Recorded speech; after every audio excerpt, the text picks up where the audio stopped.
Okay, hi guys, this is Kuya Ben Crypto. So, quick update tayo on BTC. Nasa 1 hour time frame pa rin tayo. So, kung mapapansin nyo, yung minor support and resistance natin, still, same pa din. So, ang nangyayari kasi sa market ngayon, bababa under the resistance and babalikan niya ulit yung mga resistance natin. So, ngayon, check natin kung possible ba ma-break na si 94.4. So, nag-trigger na ako ng trade dito for 93.9. So, ang sa akin, possible makuha na si 94.4 or ma-break na. So, ngayon, ongoing na si market na umaangat.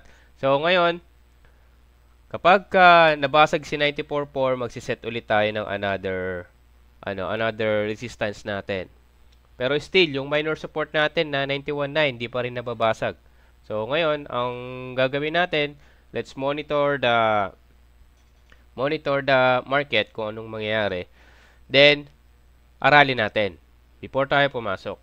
So, ngayon, kung mapapansin nyo, si 92.8, ilang beses na rin na break. So, kagabi, nakapag-trade tayo dito kay 92.8. Nag-entry tayo ng 92.9. So, ito yan. 92.9. So, nag-close tayo ng 93.2. So, profit tayo dito ng 19.86. Almost 20%. So, ngayon, check natin kung mabibreak na si 94.4.